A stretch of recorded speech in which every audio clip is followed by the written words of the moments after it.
If the paper is like from 2016-17, is it the same syllabus or it's something different? Before Like, 20, can it have? before it's almost the same syllabus. Before 2016, the syllabus is slightly different. But Okay, after 2016, including 2016, the papers are pretty much the same. okay. As So if as I do any past papers from after 2016, it's okay. I mean, do all of them, okay? Just for practice. Now, this question, we're going to try and complete this one in this session. As some magnesium ribbon was cleaned, steam was passed over the magnesium ribbon as it was heated using the apparatus shown. First thing, what's the reaction that's happening? It's magnesium reacting with what steam? Steam is H2O, right? So metals react with water and they form hydroxides or oxides, right? Plus they Yeah. give off hydrogen gas. Now only the reactive metals they react. Remember we studied this in the reactivity series that as you go down down the reactivity series, the reactions become slower and slower. Eventually, we did the oxidation of iron, the corrosion of iron, rusting of iron actually, and the process then becomes slower and slower. Magnesium is at the top of the reactivity series. Magnesium would react with steam. Anyways, so there's a mineral wool, so that is probably where steam is. I'm not actually sure what the mineral wool is for. Steam is passed over the magnesium ribbon. So this is the magnesium ribbon over here. You can see it over here. Uh, I think this wool is soaked with water. I mean, they're going to tell us, but it's probably soaked in water. And the steam that would be produced would actually pass over the magnesium ribbon on the other side. So they're asking. I think they're going to ask you about the label of this. This is a test tube, or you can call it a boiling tube.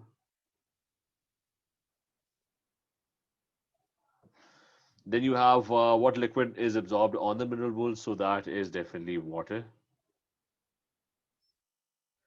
right? So you had to guess this. How are they doing it? I mean, they were basically passing.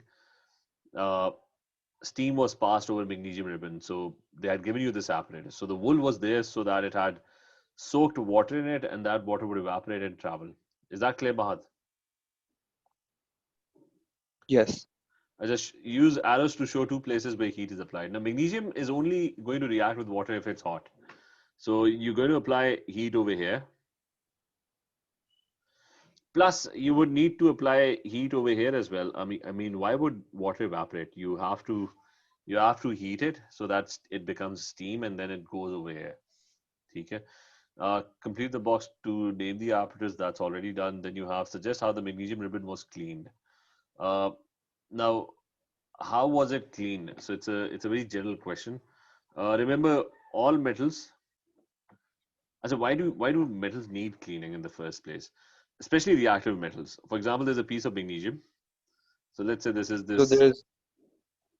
there's no other like nothing else is reacted with them. Nee, but why do you need to clean metals? I mean, what happens to iron after some time? I mean, what does it react with usually? Oxygen and water. Okay, so it's going to react with oxygen or water in the atmosphere, and all metals they would eventually form these corrosive. I mean, they're going to start corroding, right? So the top surface would become either magnesium oxide or magnesium hydroxide. Same as iron. Iron forms rust. Magnesium is even more reactive than that, so it's also going to form this oxide layer. So it needs to be cleaned. I mean, every metal, the surface is going to be covered with an oxide layer. So how do you clean it? What you do is you react it with an acid. I mean, the surface is cleaned with an acid because these are bases. Metal oxides are bases, so you need to get rid of these particles that are on top of the surface. So soak it in an acid.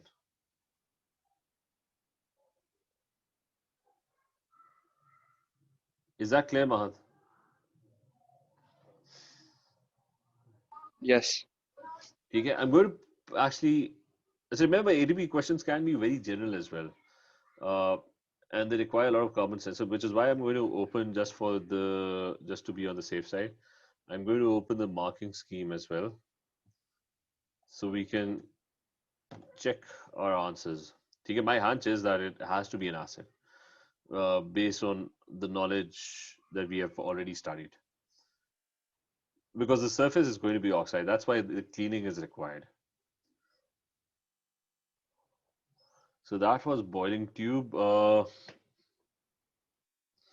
This one, I mean, you got this wrong.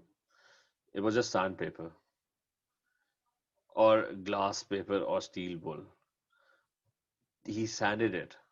Okay? And I'm going to give you a reason why our guess was actually incorrect, because magnesium is kind of reactive. So if you soak it in an acid, it's not only the oxide layer that's going to dissolve, but the metal. Remember mazet? Do you remember mazet? Yeah. So even that would react. So the simple answer to this was you can you rub it with sandpaper. What is sandpaper? Do you know? I mean, it's an abrasive paper. Have you seen painters paint? I mean, they rub the walls first Yeah. with a paper. Oh, okay, that. Okay. Okay, so that's sandpaper. So they rub it with sandpaper, or it's like you cleaning the dishes, right? It's a steel wool that's used to clean the dishes. So our guess was actually incorrect, because I forgot that magnesium would also react with the acid. So I don't want that to happen. So that was incorrect. As the next one is complete the diagram to show how the hydrogen produced could be collected, and it's label your diagram. So there's this reaction happening. How would you collect hydrogen gas? Now gases can be collected in a number of ways. The easiest one is a gas syringe. So you can draw a gas syringe, and it's a graduated gas syringe, and you can put a tube over here. Use a ruler to do that. So you can collect the gas. There are other methods of collecting gases as well, and one of them is over water. Over water is that you take the gas and you bubble it through a gas jar, which would be full of water. Like, it's going to be an inverted gas jar, and you're going to put a tube over here, and the bubbles would form and they would get collected at this point over here, right? So that's another way of collecting gases. So that's over water. So the question was, complete a diagram to show how hydrogen could be collected. So over here, it's given, this both are given, gas syringe or measuring cylinder over a trough of water. So that's over water, right? Is this clear? It is. Actually, do you know the test for gases? What's the test for hydrogen gas? Um, there's bubbles. No, but the test for hydrogen gas. I did send you the sheet, right? Last time. I found it from before and I printed it. Okay, look at the sheet. It's on the back side, there would be test for gases. Hydrogen gas is the state effect of a lighted splint. That's the test. Pop sound is produced.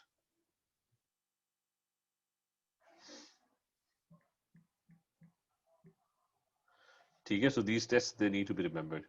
Suggest why the tube containing the magnesium cracks after the reaction. Why the tube containing the magnesium cracks after the reaction? Which tube? This one? So why does it crack after the reaction? Now this question over here, this is a very general question. Why? Because you're heating it, and why would it crack?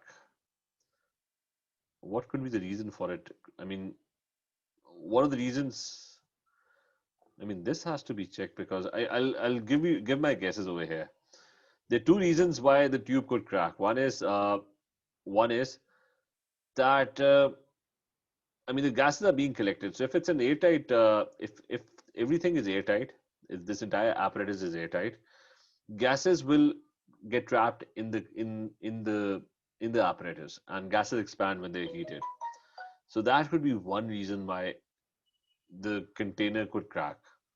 The other one is due to heat expansion, uh, the glass tube stretches and it cracks. But let's check this one. Okay, so it's high temperature reach. So this was very general. They didn't tell us that they were heating to a higher temperature. So this was very general. So over here they've said a high temperature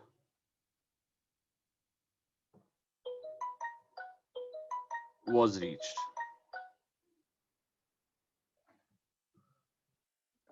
I said the next one. A student investigated what happened when two different solids, S and T, are dissolved in water. Two experiments were carried out. Now this is just free marks. I mean, what you're going to do is just fill the table. I'm not even going to read the experiment. What is the value over here? I said one thing that everyone makes mistakes. Read the value from low to high. I mean, a lot of people would quickly. I mean, they start reading from. I mean, if this is the point, they would read it as 32. Always start from the lower side and then read it to the higher side. It's a very common. I mean, it's a very simple thing, but a lot of people make mistakes. So this is 21. This one over here is 21 again. Then you have 21 again. Then this is, I think, 32. This is 36, 37. And this one is 48. Right, so we have all these values, and you're going to be asked, experiment 1 was repeated using 2, 3 grams. So he's increasing the mass. Let me just quickly check what the experiment is. The experiment is S and T were dissolved in water. So 30 cm of water was poured into a cup. 2 grams of S were dissolved. So he's just dissolving S and he's noting the temperature changes. So the procedure was repeated using 3 grams, and then it was repeated using 5 grams. So different masses are being added. And he repeats the experiment with T. T is another substance. So he does 2, 3, 4, and 6 grams. That's the only thing he's changing. He's changing the amount of T that's being dissolved. So over here, it's I think what's the value? It's 23. This one is 23 again. Then you have this one, which is again 23. And this one is again 23. So the initial temperature is the same in both cases, in all cases, and the final temperatures over here. This is 20. So the temperature is dropping. This is 18. Then you have 16. And then you have 12. Anyway, so the temperature keeps it keeps on dropping. So you have these values. S and T were dissolved. And now in T, the temperatures are dropping, which means that it's an endothermic reaction. What does endothermic mean? It means that the reaction is taking in energy. Okay, Mahad, is this clear? Yes. As the previous one, the temperature was rising. If you look carefully, the temperature over here was increasing. In all reactions, the initial temperature was lesser. The final temperature was higher, so it's an exothermic reaction. That means the reaction is releasing energy. Anyway, so you have these two reactions, and you're supposed to plot a graph of mass of solid G and in grams. And I have to plot graphs for both experiment 1 and experiment 2, like for S and as well as for T. So you can plot the graph. Let me plot the values. What are the values? Like if you go back, this one is 2, 3, 4, and 6. So what is on the plot the results of experiment 1, maximum temperature.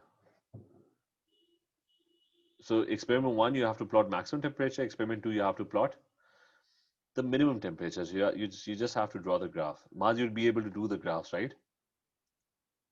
Yes, I would. So that's now from your graph, reduce the maximum temperature of the solution if 6 grams of solid S were added to 30 cm cube of. So what you're going to do is, I'm going to do it for S first. Okay, I'll just make a hypothetical graph. I'm not going to plot the values. Uh, Now for S, he did fewer experiments. It's 2, 3, and 5. So I'll just sketch. So it's 2, 3, and 5.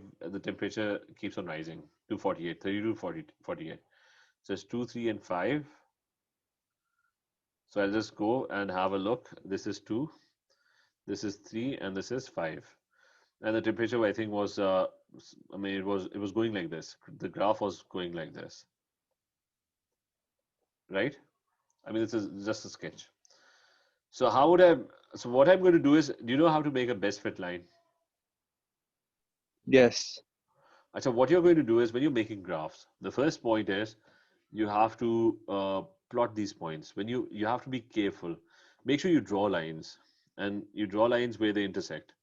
Like for example, there's going to be a line that's going to be drawn over here at 2 grams, and at 2 grams, what was the temperature change? If we go back, it was 32. So make sure. So it was 32. Make sure go over there, and this is 32. Make these pencil lines and put a cross over there where they meet. So that would result in more accurate readings.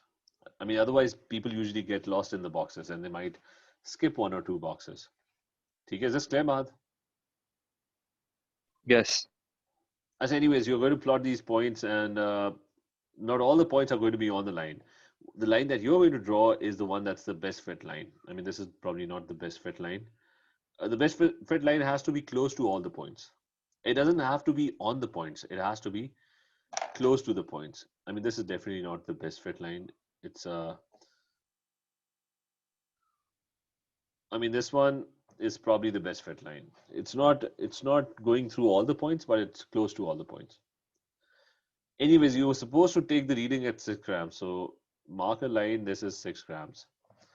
And take the reading. It's going to be something over here. That is what your reading is going to be. Okay, is this clear? Yes. Anyways, you're supposed to draw another graph for T as well. I mean, there are 2 different graphs that need to be drawn. And for T, you have to measure the temperature for 4.5 grams of T. So you're going to do exactly the same. The next part is use the results to identify the type of energy change that occurs when solid S dissolved. That was exothermic, which we have already discussed. Whenever temperature rises, then that indicates that the reaction is exothermic. Then you have suggest one change you could make to the experiments to obtain more accurate results. Explain how this change would make. Now, whenever you have an energy experiment, so Mahad, what's the number one? I mean, this is an energy experiment. This is an experiment where you measure the temperature change. Mahad, what's the number one source of error in such an experiment?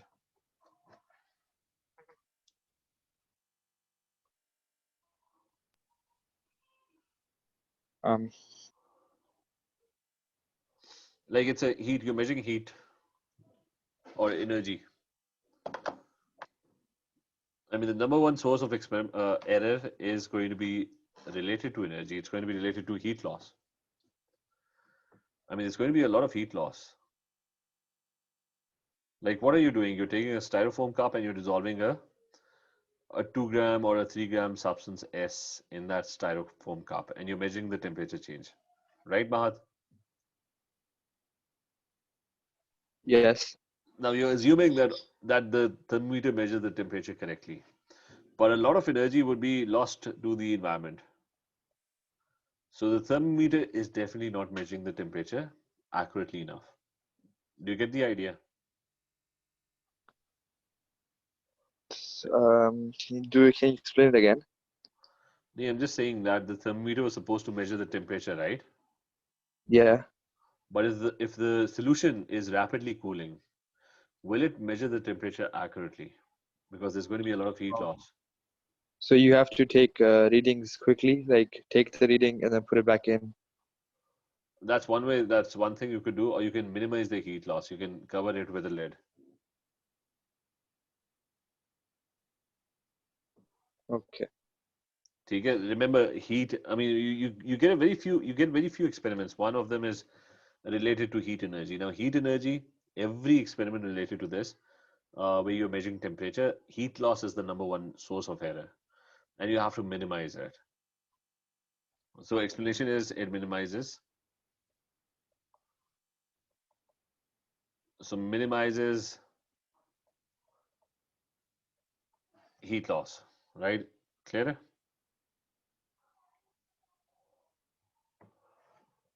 Yes. Then there's another thing which is called reliability of the results. Now, there are two things. One is accuracy. Do you know what the difference is between accuracy and reliability? Like accuracy is like accurate, and reliability would be like I guess like close to. I said there are two things. One is I'll just give you an example of a man who's throwing arrows or shooting arrows at, and there are these marks on it, right?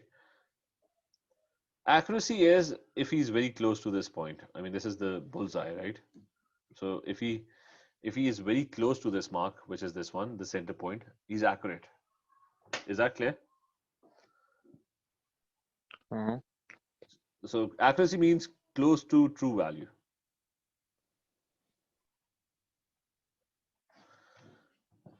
Reliability is that uh, reliability means repeatability of the result.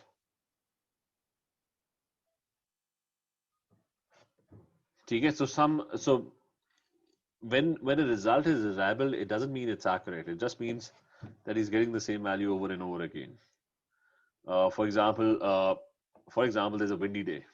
Now he can't be accurate. He can't get close uh, to that mark.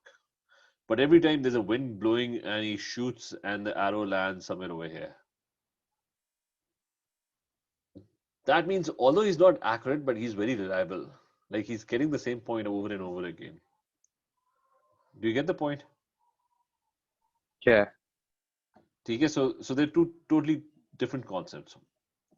Reliability means whether you can replicate the results. Like you did an experiment and you got amazing results. You did another experiment. You did another experiment, and now you got a result which is completely different from the first one. So are the results reliable? No.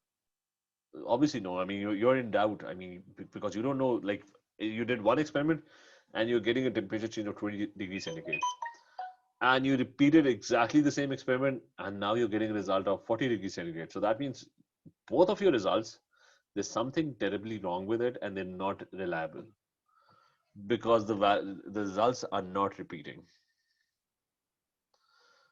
So, and accuracy is how close were you in the first place to the true value. So, how could the reliability of the results be checked? Okay, make sure you write this down somewhere. Okay, how could the reliability of the results be checked? Do the experiment again. Repeat experiments and see if you get the same value.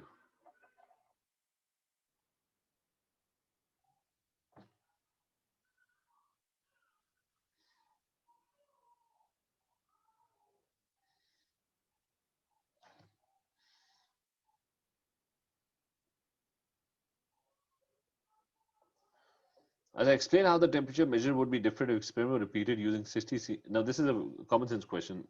Previously, he was using a smaller cup, and the cup was 30 cm cube, right? And let's say he added 2 grams of S, and he checked the temperature change. Now he's using a double the size of cup. Okay, he's using 60 cm cube. Now again, he added 2 grams of S, right? So he's adding the same amount of S. What do you think would be the difference in the temperature? Like the amount of energy or amount of reaction that's going to be Would produced is going to be the same. But what would be the temperature change? Would it be higher or lower if a bigger cup is be more? Lower. It would be half almost.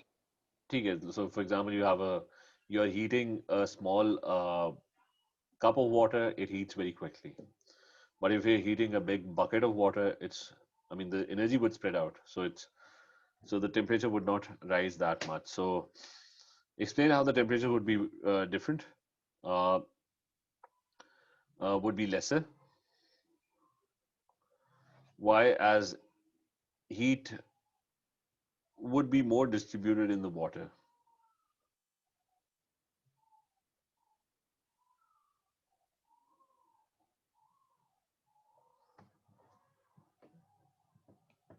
So it's going to be more distributed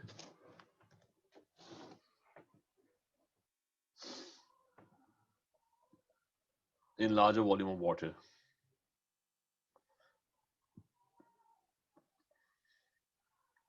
So we're going to check quickly the explanations as well.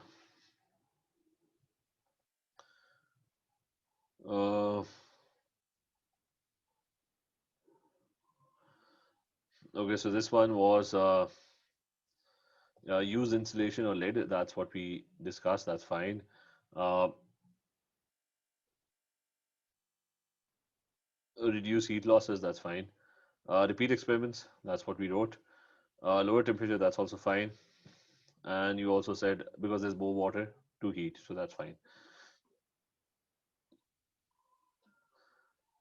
As a next question. This is about salt analysis. Do you have the salt analysis sheet?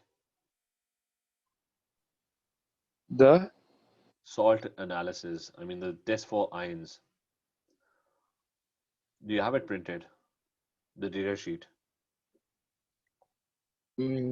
was one sheet you sent, like all the Yeah, I mean, with the polyatomic on the backside, acids. on the backside of it, there were two pages in that sheet, right?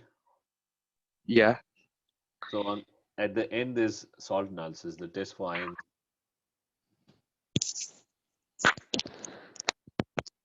there is solubility for salts.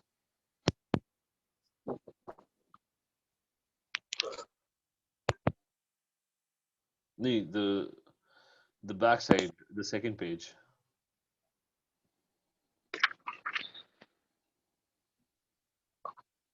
Test for There's test for gases and there's test for aqueous cations.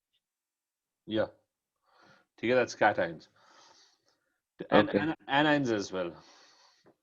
Yeah, Okay. there's anions too. So you have to memorize all of that, all the tests. That's very important because you're going to get a question on that. Now he's saying two solids U and W were analyzed. Solid U was sodium carbonate. So he's already told you that it's sodium carbonate, Na2CO3. That's already known. Test on solid U. Describe the appearance of solid U. It's a group one. What are group one compounds? Are they colored or not colored? Not colored? Okay, they're not colored. They're white in appearance. Like transition metals are colored. Okay, they are colored. These are not colored. The next one. About half of solid U was dissolved in distilled water to produce solution U. Solution U was divided into two portions. So now sodium carbonate is a solution. Hydrochloric acid was added to the first. What would happen if I add an acid to it, a carbonate? What gas would be produced?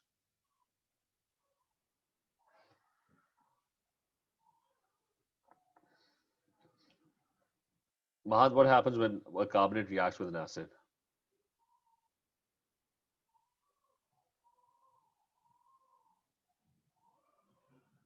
Hello?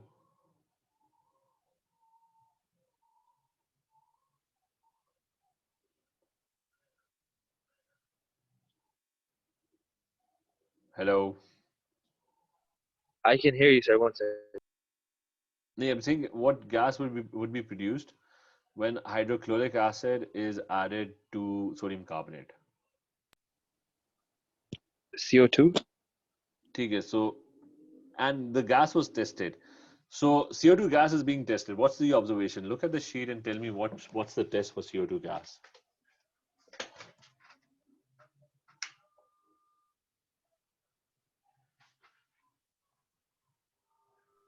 The test for CO2 gas. Yeah.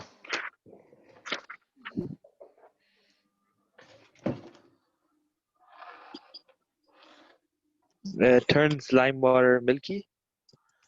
Okay, so the observation is it turns lime water milky. Name the gas produced. That's CO2 gas, carbon dioxide gas. A flame test was also carried out on you. Now, are there flame tests written in that sheet? Yes. What are the flame tests? I mean, there's just five, I think five flame tests that are given. What are those? What are those elements whose flame tests are provided? There's 4. There's lithium, sodium, potassium, and copper. Okay, so you have sodium. So what's the flame test of sodium? Yellow. Okay, so yellow flame. That's it. So is this clear? You just have to memorize all of this. I have to memorize the whole page, right? Yeah. Like the whole sheet. I mean, exactly. You have to memorize the whole sheet. For this question, you have to memorize specifically this test. Okay, that's very important for ETP. I said next one. There's another solid W, and they did not mention what it was. What they have done is, okay, they've said that the appearance is white crystals. So that means it's not a transition metal. Like transition metal compounds were colored.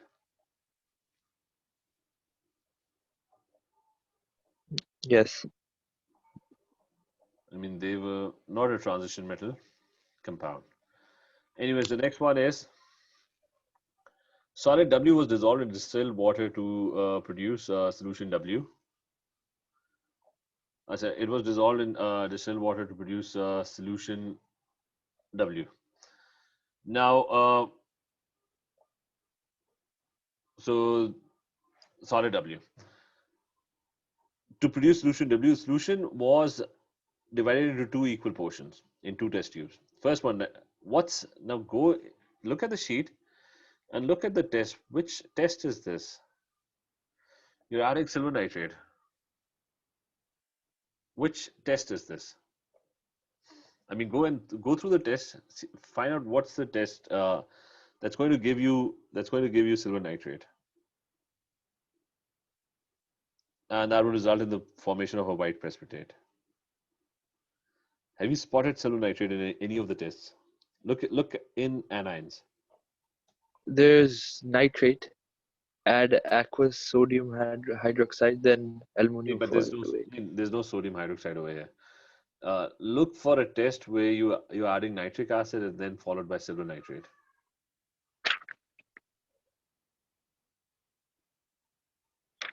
In anions, right? Yeah.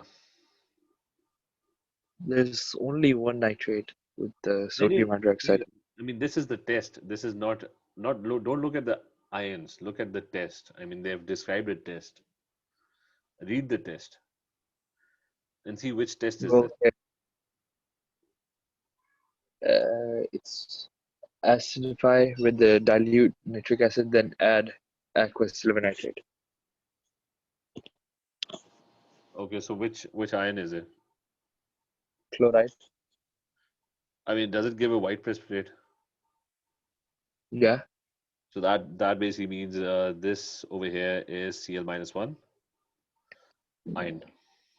I mean, this is the test for Cl-1 ion, right? Yeah. So that's this one. Then the second portion was added. Now you see the second portion of solution U was added to the second portion of solution W. Wait a second. What is U? Use the first solution, right? Just 1 second.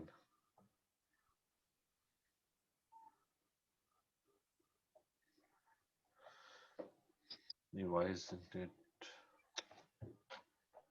1 second. I said this one. What's solution U? It was the first one, right? Sodium carbonate, right? So it was sodium carbonate. So solution U was sodium carbonate, right, Mahat? Yes. and he's saying that he's adding it to W. Now W, we're still not sure what W is, but we know that it has Cl minus 1 ions. Is this clear?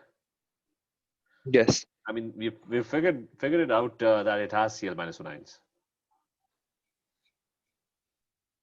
when we did this test on W. We added silver nitrate, and that confirmed it gave a white precipitate. That indicate that was a test for Cl minus 1 ions. So that confirmed us, this positive test over here confirmed us that W contains Cl minus 1 ions. ठीक है माद, ये clear है? Yes, sir. अच्छा, so but we're not sure whether it's NaCl. I mean, we know it has Cl ions. It could be MgCl2. It could be anything, right? That contains Cl. Chlorine. ठीक है, so we don't know the other ion. We know that it has Cl ions, but we don't know the other ion. Now the thing is, he's told us that it gives a white precipitate that is formed, and then it says that an excess of dilute hydrochloric acid was then added to the mixture. Rapid effervescence and white precipitate dissolved. So what could be this other thing? And he's asking what conclusions can you draw about W. Now it's a 2-mark question. One conclusion has already been drawn. That is that it contains Cl minus 1 ions. ठीक है? The other conclusion is that what's happening over here is, let's assume that I'm going to explain what's happening. यहाँ तक तो clear है ना माद? Yeah, it is. So we're not sure whether it's NaCl or whether it's MgCl2 or whether it's any other ion. Let's assume for a second that it is MgCl2. So why are you getting a white precipitate? The reason, I mean, there's no reaction. A carbonate reacts with an acid, not with a chloride. So we haven't studied any reaction in which carbonates react with chlorides. There was one reaction which is called ionic precipitation. In ionic precipitation, what happens is that sodium carbonate is soluble, so it's going to dissociate in water and it's going to break down into its ions. Clear है ये बात? Like sodium carbonate, anything that's soluble, any ionic compound, if it's soluble, it simply dissolves in water, and the ions, they get scattered in water. Now MgCl2 is also soluble, so it's going to dissolve and it's going to dissociate into its ions, right? Now the two are not going to react with each other because carbonates react with acids, not with any other thing. Carbonate का एक ही reaction उस sheet के अंदर भी लिखा हुआ है. Carbonates only react with acids. Yeah. Not with chlorides or any other thing. So apparently they're not going to react with each other. But the ions, both of the compounds are soluble. If they're both soluble, that means the ions are going to mix with each other. They're going to mix with each other, and they would, when they mix with each other, the ions would combine in random ways. So the Mg ion and carbonate ion might get together and they might combine to form MgCO3. And MgCO3 is insoluble, which means a precipitate would form and the magnesium and carbonate ions would form a precipitate. Na and Cl, even if they combine, they remain soluble because they're very soluble. So nothing would happen to them. Is this clear, Mahat? Yeah. So is this clear? Ionic precipitation. Yes. So my point is, I'm not even sure whether it was magnesium or not. I just assumed whether it's magnesium chloride, just to show you why you're getting a precipitate, or why is a white precipitate forming. So it must be something, it could be something other than magnesium as well. But the carbonate, whatever it is, the carbonate is going to be insoluble. Okay. So apart from this, we're not able to actually form any conclusive conclusion because we weren't able to figure out what this other ion is, whether it's magnesium chloride or aluminum chloride or iron chloride. We're not sure. They did not give us any test so that we could be sure about it. Is this clear? Yes. So, but you have to give one more conclusion because it's a 2-mark conclusion. So you're going to say that the carbonate is. Sorry, we actually made the two conclusions. The non-transition metal part, that was the first one. Now even here they've said that it could be magnesium, calcium, barium, group 2 metal, anything. Okay. So if we go back, we made the first conclusion actually right in the beginning. Like the first part was not a transition metal compound. I mean that was one of the conclusions. We forgot to write it over here. Okay, is this clear? Yeah. Okay, so we're going to practice more of these questions. Uh, remember, it's all So, sir, how do we know like what to write? Like we're not sure what to write. Like what do I write? in this case the conclusion. We're sure Yeah. about we're sure about two things. One is the appearance of solid W was white, so that means it's not a transition metal compound because transition metal compounds are colored. I mean that's one conclusion we're sure of. Is that clear? Yeah. The other conclusion based on this data we were sure about is that when you added dilute nitric acid with silver nitrate, that's a test for Cl minus 1 ions. And you're getting a positive test, you're getting white precipitate. Okay, so that means W contains Cl minus 1 ions. Okay. So these two things we're sure of. This test number 2 actually did not give us any conclusive evidence of anything. Okay, so Okay. we weren't able to actually figure out much from test number 2. I mean, I did explain what test number 2 was by taking magnesium chloride as an example, but we're not even sure whether it's magnesium chloride or not. Is this clear? Yes. So we just have to guess. It could be like that or that. But test number 2 was actually inconclusive. Okay. I mean, it was a 2-mark question, so we got the 2 marks. Like we were able to tell it was not a transition metal compound. The other one was that it had Cl minus 1. So we got the 2 marks already. So this entire part was just for 2 marks. Okay, is this clear? Yes. So then this last question, you have to open every ADP paper, go through the marking scheme as well. You have to practice this question a lot. This question is not, it's very easy, except that it's a big question. It's a 6-mark question. So you have to be very careful with the steps. Now the question is, every time the question is going to be very different. But every time you just have to use your common sense. If you just practice enough questions, you'll probably get this. Most of the experiments in this last question are going to be very I mean, they never. I mean, there's no pattern to it, but the question is not very difficult. For example, if we read the question, when iron nails rust, the mass of the nails increase. Plan an experiment to investigate if iron nails rust more quickly in tap water or in distilled water. You are provided with new iron nails and common laboratory apparatus. What are you going to do? How would you plan this experiment? First thing, you're going to take. I see. Now it's up to you. You can be creative about this. So you have to check whether tap water is going to rust the iron nails quicker or distilled water. So what you're going to do is, I mean, you can even draw diagrams. I'm going to draw a diagram with a beaker,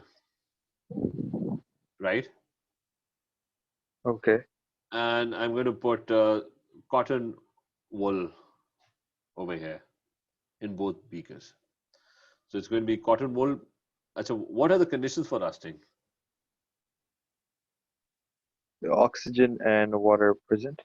Okay, soaked in water and air.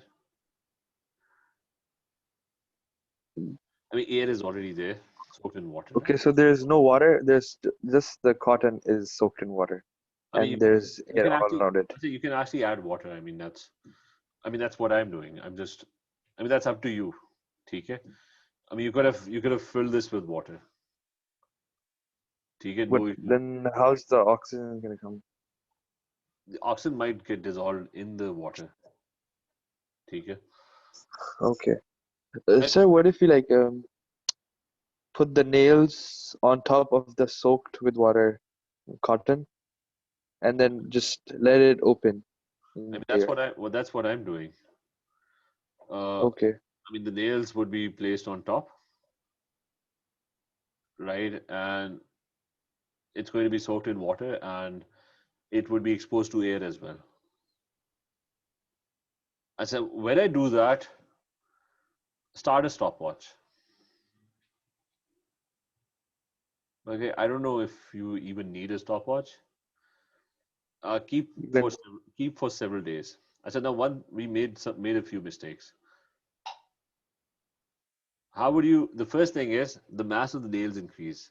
Now, how would you check whether rusting is happening more? It's happening at a quicker rate or a less quicker rate.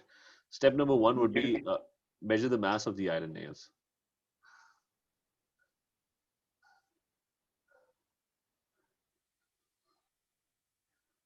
Before you put them over there. Okay, that should be one. And then start a stopwatch and keep stopwatch keep for several days. That should be step two. And then after several days, you take out the nails. Measure mass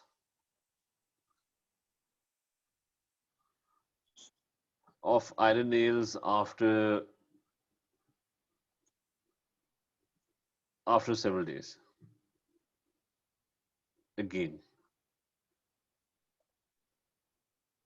Okay, so you're going to measure the mass. Number four would be measure the change in mass.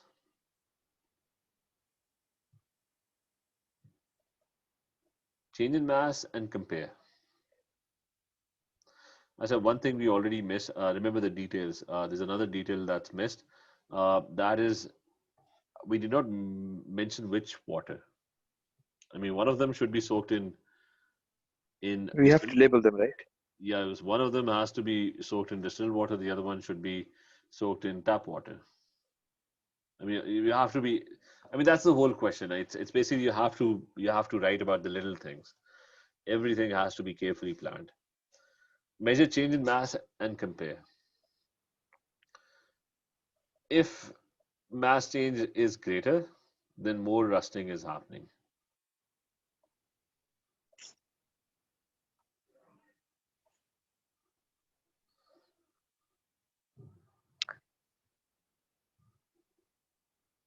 Okay, that's how you're going to check your So we hypothesis. don't have to write like a paragraph.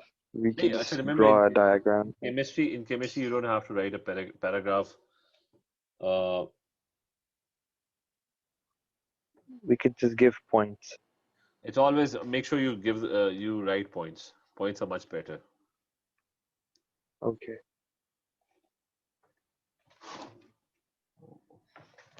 Just hold on 1 second. ठीक है points.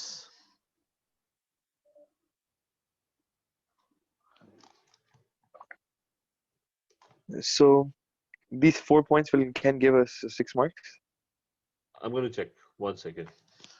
Always check with the marking scheme. And remember, we drew a diagram as well. Okay. So let's check the marking scheme now for the last one. Uh,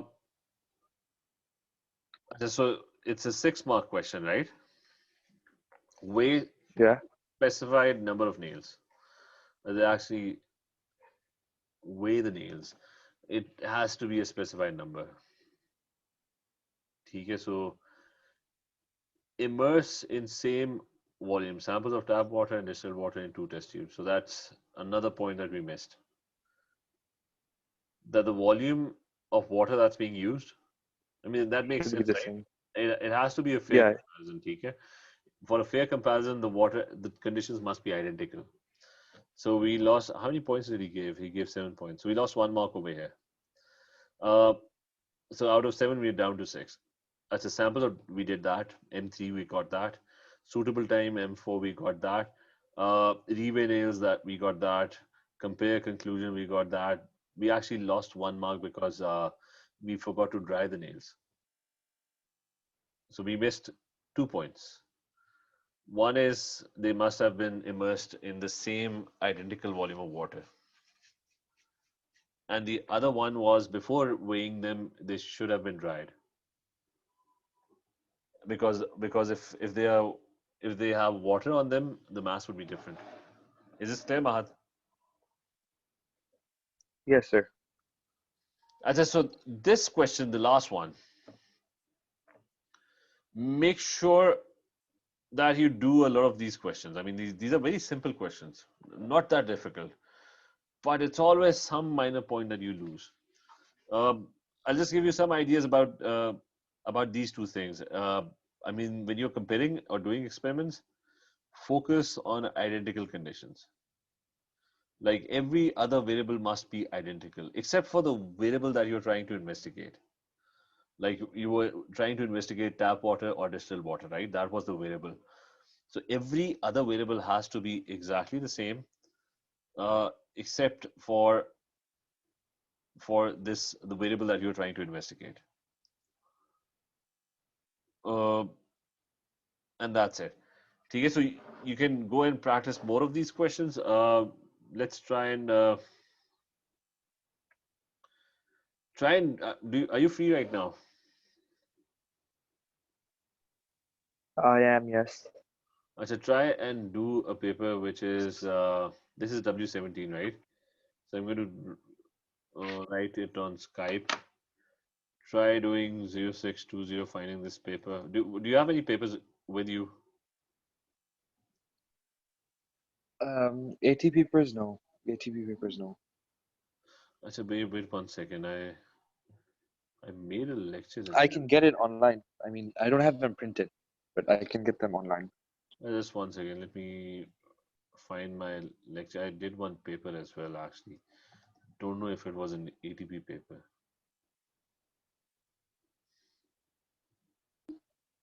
I mean, yesterday you sent me, or maybe today, you sent me 2 YouTube links, I which said that, were past papers.